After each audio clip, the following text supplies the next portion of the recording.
नाम शाहिद हुसैन है और मैंने सहाफ़त शुरू की जुलाई 1973 में, जब मैं काफ़ी कम उम्र था। और मेरी पहली स्टोरी जो है वो कवर स्टोरी बनी। उस ज़माने में मुझे ये भी नहीं पता था, यंग था बिल्कुल, कि कवर स्टोरी क्या होती है। वो अलफता निकलता था मैगज़ीन, उस पर छपी थी। तो वो अपने लालू खेत में मैं रहता था, सीवन एरिया में। बस में जा रहा था तो एक दोस्त ने कहा कि शाहिद तुम्हारी जो है वो कवर स्टोरी छपी है। तो मैं बड़ा परेशान हुआ कि कवर स्टोरी क्या है। मैं डाकखाने पे गया, दूसरा स्टॉप जैसे वहाँ एक हॉकर से मैंने अलफता ख़रीदा। फिर मुझे पता चला कि अच्छा ये कवर स्टोरी। उसके बाद से मैंने उर्दू और अंग्रेज़ी में हज़ारों मतलब स्टोरीज़ मैंने की। और फिर ये भी मौका मिला कि बरतानिया का जो बहुत बड़ा अखबार है गार्डियन के लिए मैंने लिखा। अपना हिंदुस्तान का जो है वो द संडे इंडियन जो 14 ज़बानों में निकलता था, उसका मैं ब्यूरो चीफ रहा। तो अंग्रेज़ी में मैं लिखता था, वो इंस्टेंटली जो है 14 ज़बानों में तर्जुमा हो जाता था। 2 दफ़ा मैं दिल्ली गया, वहाँ पर कॉन्फ्रेंसेस वगैरह में, और आधी दुनिया मैंने ट्रैवल की है कम पैसों से। कभी पैसे कभी नहीं हुए मेरे पास, लेकिन काम मुझे हमेशा कोई ना कोई मिल गया। अभी मेरी 3 किताबें आ चुकी हैं, मेरी याददाश्तों का मुश्तमिल, और तीनों ख़त्म हो गई हैं। एक कॉपी मेरे पास रह गई है। और अब मेरा इरादा ये है कि मतलब 2 अंग्रेज़ी की किताबों में काम करूँगा। ट्यूसडे को मेरी फ़्लाइट है, वहाँ पर जा रहा हूँ मैं कनाडा, वहाँ मेरा बेटा है। बच्चों मैंने और मेरी बीवी का 10 साल पहले इंतकाल हो गया। हमने पूरा फोकस किया था कि बच्चों को तालीमी याफ्ता बना दें। बहुत दिन रात हमने मेहनत की, और वो माशाल्लाह से जो है ना अपने पैरों पर खड़े हुए। मैं भी 72 साल का हो गया, मुझे ज़रूरत नहीं है। वो कहते हैं आपको क्या चाहिए मतलब आप हमें दें आप, लेकिन मैं काम करता हूँ। अगर काम नहीं करूँ मैं तो मुझे घर में बैठ के डिप्रेशन हो जाएगा, जैसे बहुत सारे लोगों को पाकिस्तानी सोसाइटी में मेरे ख़्याल से जो हालात चल रहे हैं, 80% लोगों को डिप्रेशन है। 80% लोगों, उनको पता नहीं है। लेकिन जिस किस्म के माशी हालात हैं, जिस टाइप की टारगेट किलिंग चल रही है, जिस तरह हुकूमतें एक दूसरे को पैर खींच रही हैं एक दूसरे का, अब तो ये जुडिशरी और हुकूमत में जो झगड़ा चल रहा है, तो ये ज़ाहिर है इसका असर जो है जहन के ऊपर पड़ता है। हम लोगों को भी पड़ता है, आप पे भी पड़ता है, आप पे भी पड़ता है। तो ये लेकिन शाहिद भाई मामला ये है कि आपका घर में रहना और यहाँ आना, फ़र्क ये है कि अगर आप यहाँ नहीं आएंगे तो फिर आप इंस्पिरेशन कैसे रहेंगे फिर बिल्कुल क्योंकि आपकी ज़रूरत है अभी, आप असासा है इस पाकिस्तान का, आप सहाफ़त का असासा है। जब आप यहाँ पर आएंगे तो ही जो नौजवान और नई नस्ल यहाँ पर बिल्कुल सहाफ़ी सही बनने है। आ रहे हैं, और आपसे मैंने सीखेंगे। देखो ना, मेरा ये थीसिस है कि आप बच्चों से ये सीखें। जब मेरी बेटी बच्चे छोटे थे, 6 साल की मेरी बेटी थी, अब तो डॉक्टर है माशाल्लाह से, तो मैं उससे बातें करता था। और मेरी दो बेटियां हैं, एक बेटा, बच्चों से बातें करता था। एक दफ़ा ये वो हम लोग इस्लामाबाद में थे, मैं मुस्लिम में काम करता था। तो मैंने एक गिफ्ट ख़रीदा अपनी बेटी के लिए, जोया नाम है उसका, डॉक्टर जोया, अब तो डॉक्टर है। 6 साल की थी उस वक्त। तो मैंने वो गिफ्ट पे लिखा हुआ था टुमारो नेवर कम्स, तो गोल्ड में लिखा हुआ था। तो मैंने उससे कहा, उसे गिफ्ट दिया। फिर मैंने पूछा कि बेटा तुम्हें इसका मतलब क्या पता है? कह लीजिए पापा मुझे मतलब पता है, इसका मतलब है आज का काम आज करो। तो देखिए कितना अच्छा उसने बच्चे ने। अब मैं अपने मेरे नवासा है 5 साल का, मेरी नवासी है 11 साल की, मैं उनसे बातें करता हूँ। अभी मैं जा रहा हूँ बेटे के पास, वहाँ मेरी पोतियाँ हैं 2, छोटी छोटी है बिल्कुल, लेकिन वो मुझसे बातें करती हैं। और आप यकीन करें, मेरा जो नवासा है अभी 5 साल का, मुझे 1 मिनट में बीट कर देता है और हंसता है। तो ये नई नस्ल जो है ना, ये जो है ना, ये जो नई जनरेशन है, ये आईटी जनरेशन है। मैं तो पुराने ज़माने का हूँ ना, मुझसे आप कहेंगे नई चीज़ सीखो तो मैं बड़ी मुश्किल से सीखूँगा।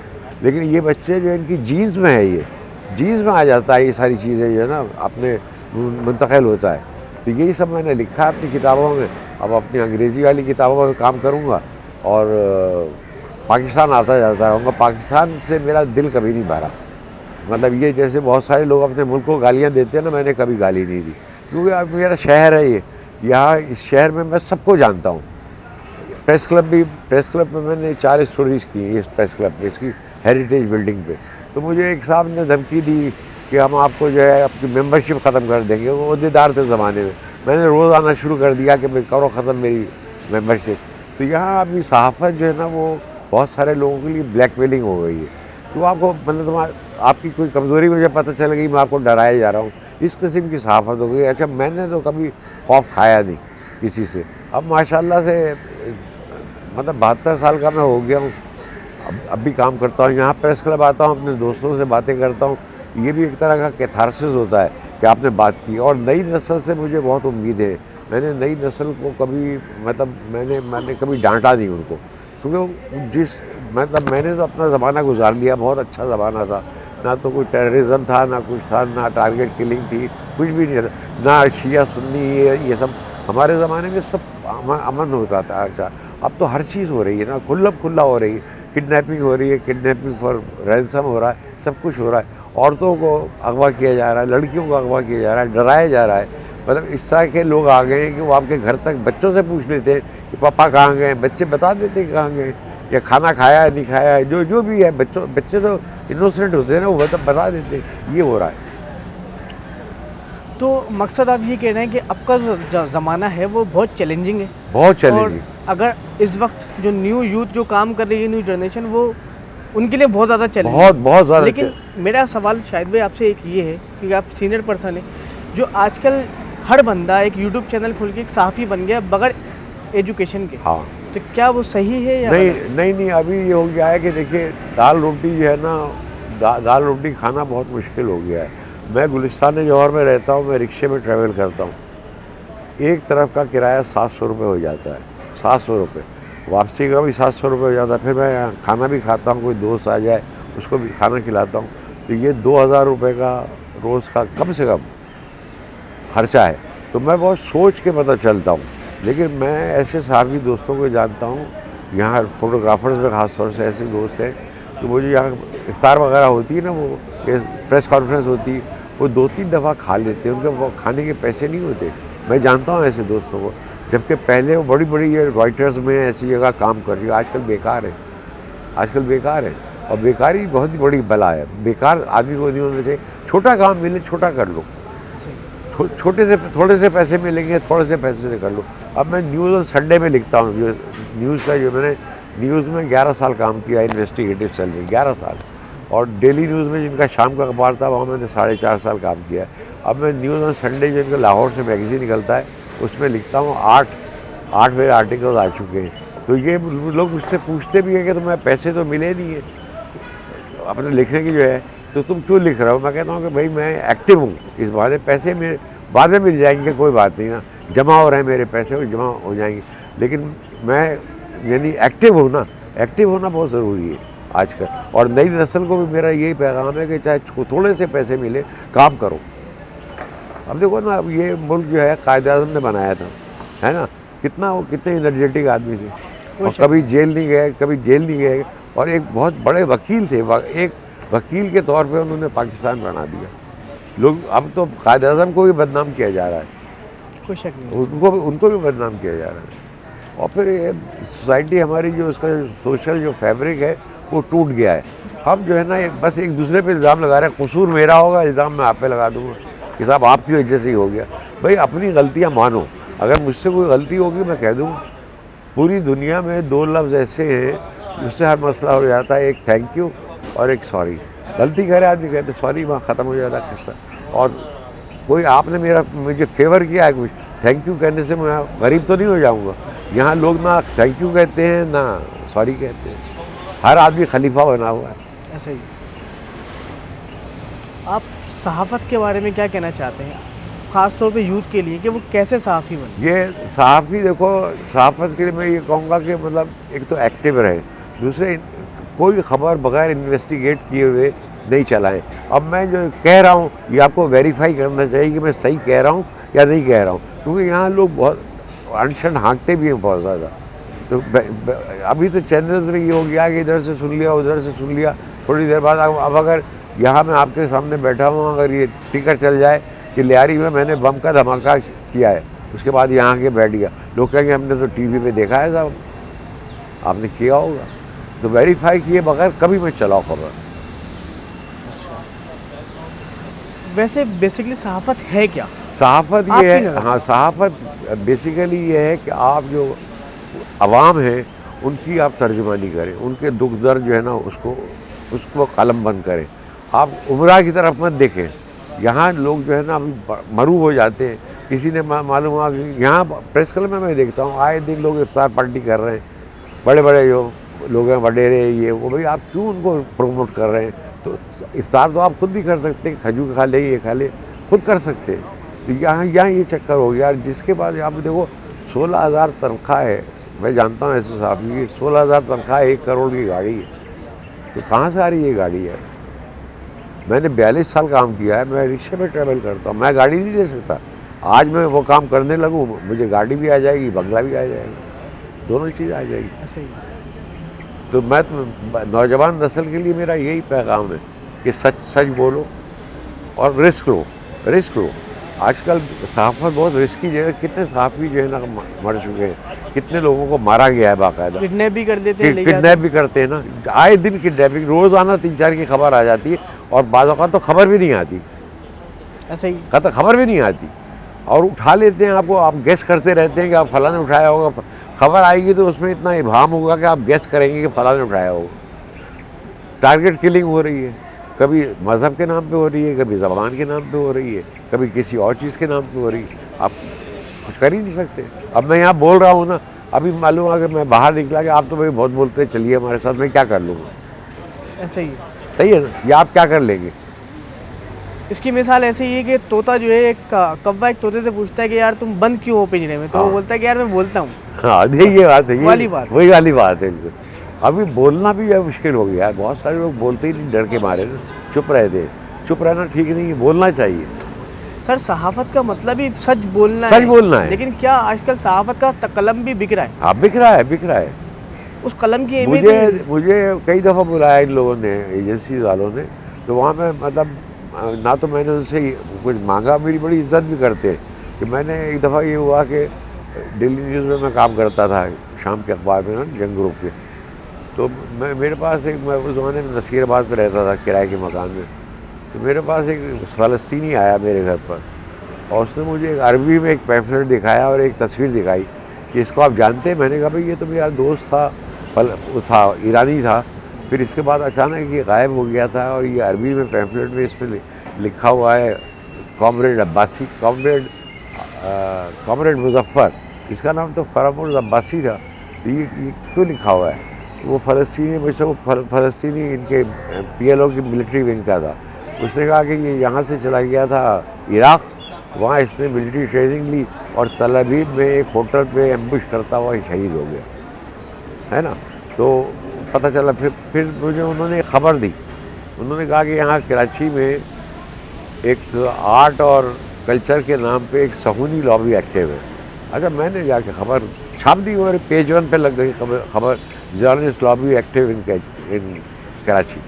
तो जब मैं दूसरे दिन दफ्तर गया 10 बजे के करीब डेली न्यूज़ में, तो मैं हमारे एडिटर थे फजल साहब, वो टहल रहे थे, वो कहने लगे कि भाई फ़ौरन आप वो ISPR में जो हैं, वो था क्या नाम है, कमांडर रोशन खैर, उसको आप फ़ोन करें, सुबह से आपके लिए फ़ोन आ रहे हैं।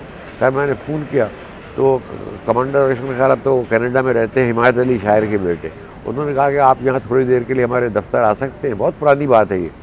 तो मैंने कहा भाई एक तो मैंने आपका दफ्तर नहीं देखा, दूसरे मेरे पास सवारी नहीं है, तो आप सवारी भेज दें तो मैं आ जाऊँगा।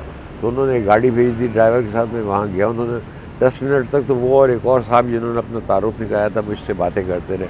फिर उसके बाद एक अंदर रेस्ट्रिक्टेड एरिया था, लिखा हुआ था, वहाँ ले गए मुझे और वहाँ पर जो है एक साहब वो क्लिपिंग रखे हुए थी मेज़ पे ऐसी, एक साहब बैठे हुए तो एक चेयर थी। वो मुझसे कहने लगे कि वो अपना तारुफ नहीं कराया उन्होंने, मुझसे कहने लगे शाही साहब इस किस्म की खबरें आप हमें दे दिया करें। मैंने कहा भाई मैं आपको क्यों दे दिया करूँ, मैं तो डेली न्यूज़ का मुलाजिम हूँ ना, उनके एडिटर जो है मेरी तनख्वाह देता, मैं आपको क्यों? कहने लगा आपको डर नहीं लगता?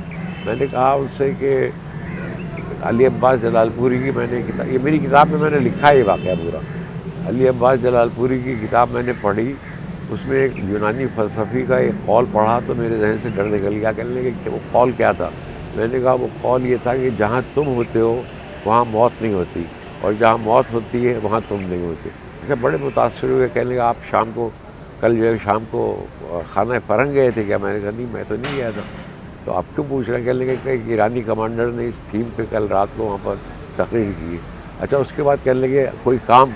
तो मेरे बच्चे छोटे थे, ये मेरा बेटा जिसके पास मैं जा रहा हूँ छोटा सा था, तो मैंने जब उन्होंने कहा कोई काम, तो मैंने कहा भाई मेरे बेटे को पानी का जहाज़ देखने का बहुत शौक़ है, तो आपका नेवल साइड के थे ना ये, तो आपका कोई जहाज़ लगे तो बता दीजिएगा, मैं दिखा दूंगा उसको। तो उसने इतना बुरा सा मुंह बनाया कि ये किस टाइप की जो है फरमाइश कर रहा है। बाद में मुझे पता चला कि वो डायरेक्टर नेवल इंटेलिजेंस था, वही आदमी जिससे मेरी बात हो रही थी। इसी तरह इस्लामाबाद में मुझे एक दफ़ा बुलाया उन्होंने, लेफ्टिनेंट जनरल थे, सर्विंग लेफ्टिनेंट जनरल, उन्होंने बुलाया। तो मतलब आप सच बोले ना तो वो भी आपकी इज़्ज़त करेंगे, जबकि मैं उनके पेरोल पे नहीं गया। बहुत कोशिश की उन्होंने कि मैं भी मतलब वो जैसे बहुत बड़े बड़े एंकर पर्सन यहाँ जानता हूँ मैं उनको, उन्हीं के पेरोल पे यार, उन्हीं के लिए काम करते हैं। अवाम में जो है वो हीरो बने हुए। ऐसे ही सियासी सहाफ़त के बारे में आपका क्या ख्याल है? शायद भी सियासी सहाफ़त के बारे में, सियासी सहाफ़त जो है वो बहुत ज़रूरी है, क्योंकि सियासत जो है ना वो, हम तो ज़माने तालिब इल्मी से सियासत करते थे।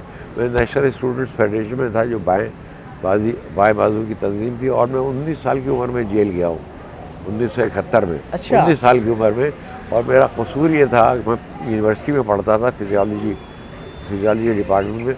मैं शहंशाह ईरान उस ज़माने में जश्न शहंशाहियत मना रहे थे, तो मैंने अपने दोस्तों से कहा कि इस्लाम में शहंशाहियत की गुंजाइश नहीं है, तो एक पैम्फलेट लिखते हैं शहंशाहियत के ख़िलाफ़, और मशरक़ी पाकिस्तान में फौजी ऑपरेशन चल रहा था इसके ख़िलाफ़। वो कहने लगे तुम ही लिख डालो, मैंने लिख डाला।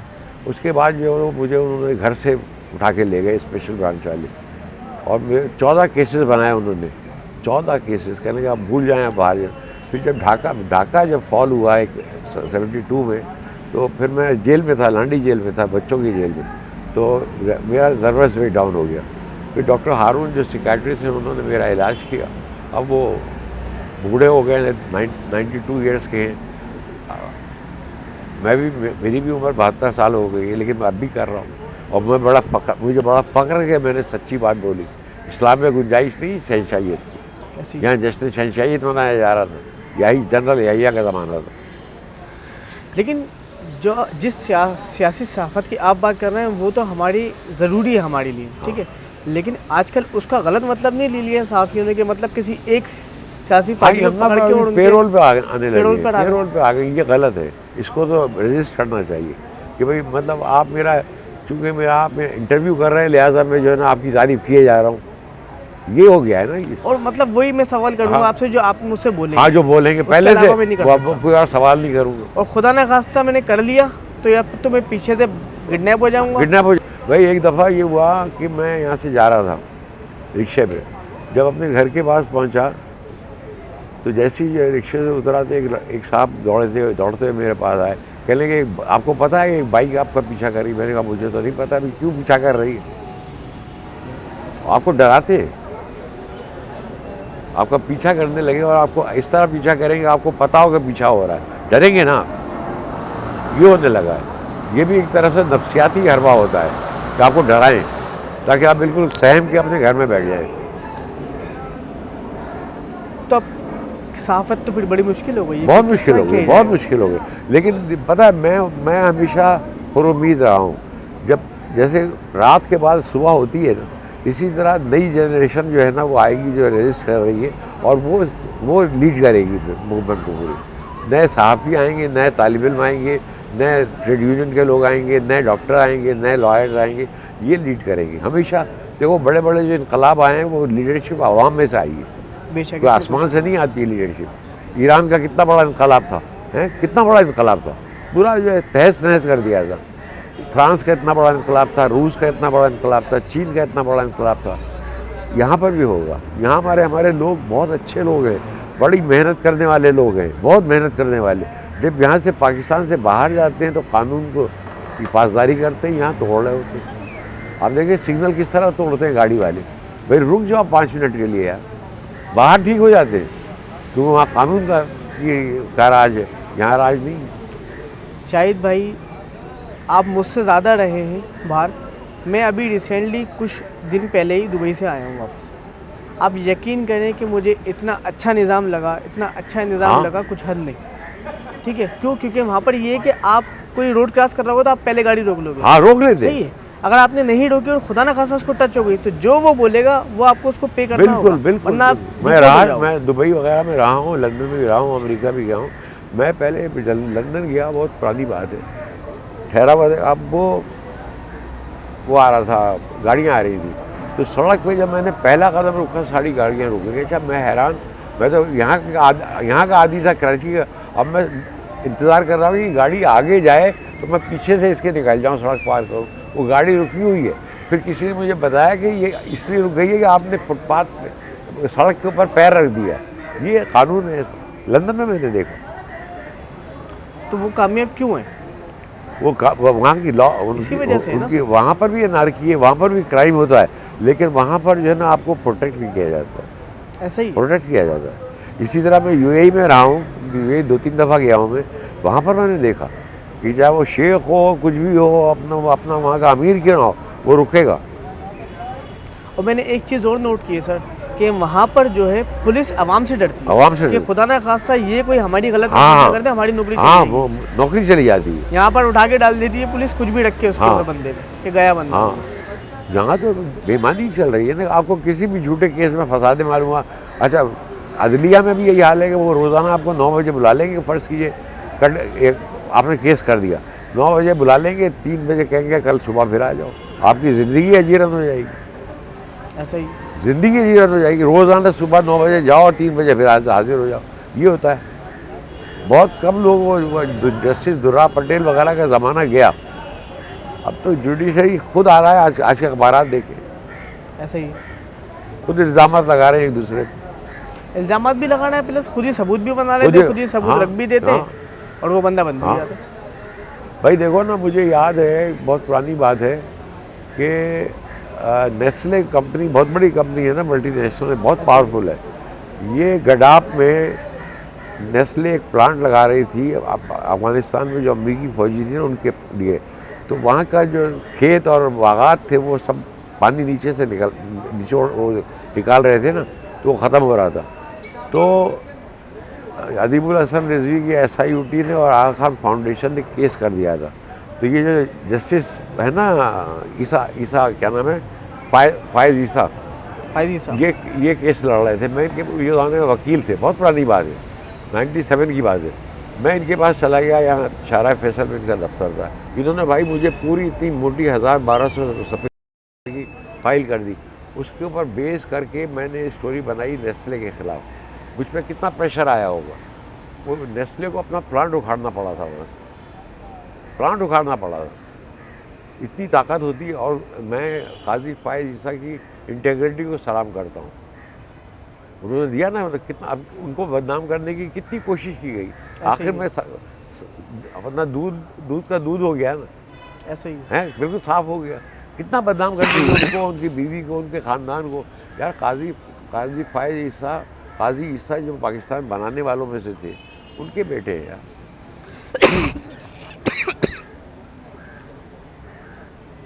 आप कोई भी सीट ले लें, भले बड़े से बड़ी सीट ले लें पाकिस्तान की, अगर तो वो उन लोगों के साथ है जो करप्शन में इन्वॉल्व हैं, हाँ। तो वो जिंदा है और चल रहा है। बिल्कुल बिल्कुल। आपके सामने एक सहाफ़ी भाई मैं 10 दफ़ा बेरोज़गार हुआ हूँ, समझे, इसी चक्कर में, सहाफ़त के चक्कर में। आपको तोड़ देते हैं बिल्कुल, वो मतलब आपको बिल्कुल ज़मीन पर लिटा देते हैं। आप अरशद शरीफ साहब की मिसाल ले लें। हाँ, अभी रिसेंटली वो सहाफ़ी जो कीनिया, उनको कीनिया में मार दिया। और ये माफियाज ऑपरेट कर रही है, और ये माफियाज के पता है इंटरनेशनल कनेक्शन होते हैं। आप चले भी जाएं, वहाँ मार देंगे आपको। कितने लोगों को बाहर मारा गया है।